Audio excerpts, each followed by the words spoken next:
Em 2 Reis, capítulo 6, a Bíblia nos conta a história de um rei que vinha passando por diversos momentos difíceis em sua vida. E capítulo 5, capítulo 6 de 1 Reis, de 2 Reis, nos mostra o rei que parece ser o rei Jorão, enfrentando muitas dificuldades em seu reino, diversas ameaças. E para cada ameaça, Deus sempre trazendo algum tipo de livramento para a sua vida.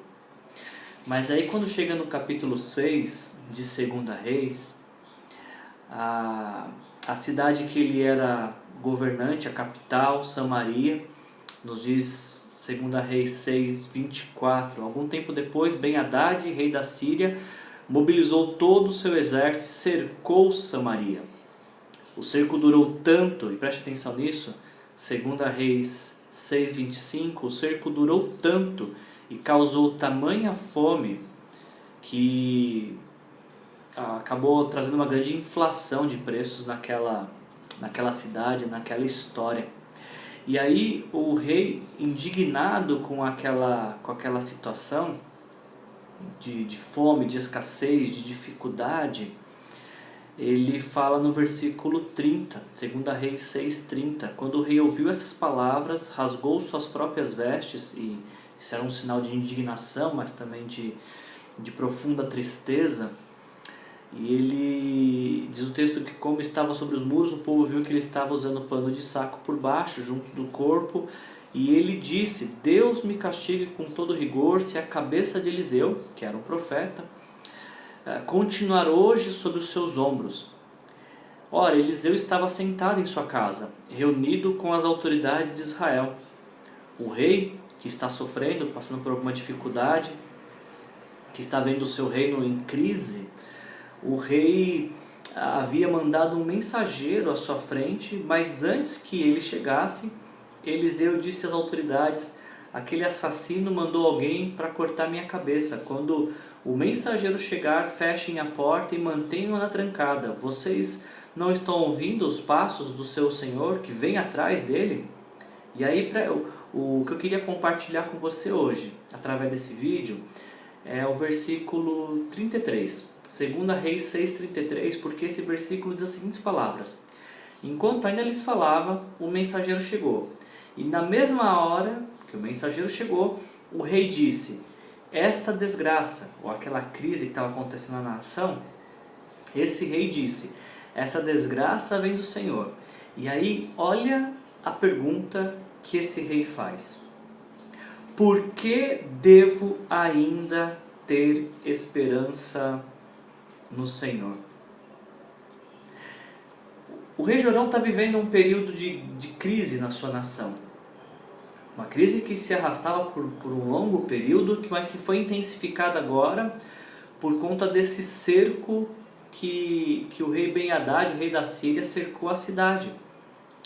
E diante da crise que ele está passando, a pergunta que ele faz ao profeta Eliseu, a pergunta talvez que ele faz a si mesmo é: por que devo ainda ter esperança no Senhor? Quando eu li esse texto hoje, quando eu li essa pergunta hoje, ela me foi provocativa, eu fiquei inquieto, porque eu estou vendo um rei que por conta da crise está se questionando por que ele ainda deveria ter esperança no Senhor. Eu estou lendo um texto, 2 Reis 6:33, que conta a história de um homem que permite que a crise que ele está vivendo, as dificuldades pelas quais ele está passando, deturpe a sua visão, atrapalhe o seu foco. A crise que está vivendo, esse rei permite que escureça o seu coração. E ele está se perguntando: mas se tudo está ruim, por que ainda devo ter esperança no Senhor? Se estou passando por essa crise, por que ter esperança no Senhor? Se nada está dando certo, por que ter esperança no Senhor? Se há uma necessidade que não está sendo atendida, por que esperar?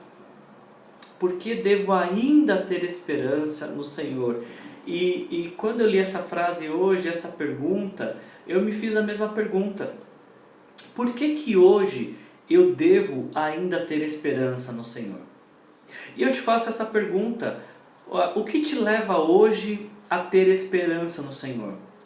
Muitas pessoas têm dificuldade de ter esperança no Senhor porque elas atribuem esperança às circunstâncias. Então, se as circunstâncias são favoráveis, ali está um bom motivo para se ter esperança. E o contrário é verdadeiro. Quando a circunstância não é favorável, parece que todo motivo de esperança se perde. Mas quando eu li esse texto hoje, eu comecei a orar aquilo que me leva a ter esperança. Eu me perguntei em oração: por que, Wilson, você ainda deve ter esperança no Senhor? E as minhas respostas em orações foram várias. Devo ter esperança no Senhor porque eu acabei de celebrar a Páscoa. E a Páscoa é esta lembrança que temos no nosso calendário. Pelo menos uma vez no ano está no nosso calendário uma data para lembrarmos que Deus nos ama. E Ele prova esse amor tendo enviado Jesus Cristo ao mundo para morrer na cruz pelos nossos pecados. Aliás, por que eu ainda devo ter esperança? Porque Deus enviou seu Filho ao mundo, Jesus, para morrer no meu lugar, para pagar a minha dívida, para assumir a minha culpa. Deus enviou Jesus ao mundo, seu Filho unigênito, para que eu pudesse ter vida. A vida que eu tenho não depende das circunstâncias, não depende de um ambiente favorável. A vida que eu a tenho porque assim Jesus me deu. É o que o apóstolo Paulo fala em Gálatas capítulo 2, versículo 20. Fui crucificado com Cristo e assim não sou eu quem vive, Cristo vive em mim. Então por que eu ainda devo ter esperança? Porque Cristo vive em mim. Porque Cristo venceu a morte, venceu o pecado, venceu o mundo para poder me reconectar com Deus. Porque eu ainda devo ter esperança no Senhor, porque existe ar em meus pulmões. A minha família está perto de mim. Deus tem cuidado de mim, da minha família. Deus tem cuidado daqueles que estão próximo de mim. Eu tenho visto tanto o cuidado de Deus. Não significa que pessoas não estão passando por dificuldades, mas em meio à dificuldade, tantos estão provando do cuidado, da provisão, da companhia de Deus. Eu trago essa reflexão hoje, esse pensamento hoje, porque eu queria te encorajar a não deixar que um tempo difícil faça você duvidar que Deus te ama. Talvez você vai ver esse vídeo apenas para se lembrar de que Deus te ama e se importa com você mais do que você pode imaginar. E não pode ser um tempo difícil o responsável por nos fazer esquecer disso. Tempos difíceis surgem a cada momento em nossa vida, mas tempos difíceis não podem nos fazer duvidar do amor de Deus, do cuidado de Deus. Na verdade, tempos difíceis são oportunidades tremendas, maravilhosas de Deus justamente manifestar seu poder. Como é que Deus manifestaria seu poder, sua graça, sua provisão em um momento de vida onde está correndo tudo bem, onde não há necessidade de manifestação de poder? É o que acontece inclusive nessa história que a gente está lendo aqui de 2 Reis, capítulo 6. O rei pergunta: por que devo ainda ter esperança no Senhor? E o profeta diz, já entrando no capítulo 7 de 2 Reis, o profeta Eliseu diz: ouçam a palavra do Senhor, assim diz o Senhor.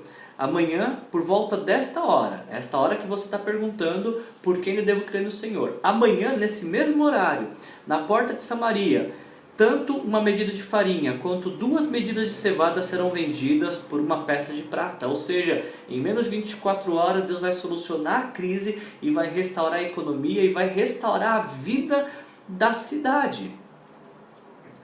Olha que coisa maravilhosa pensar de que aonde não se contempla possibilidades, Deus pode trazer diversas soluções.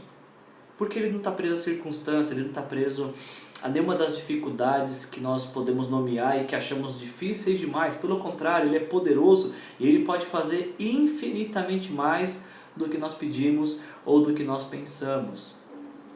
Eu espero que quando você ouvir essa mensagem, o que fique gravado em seu coração é que tudo vai acabar bem.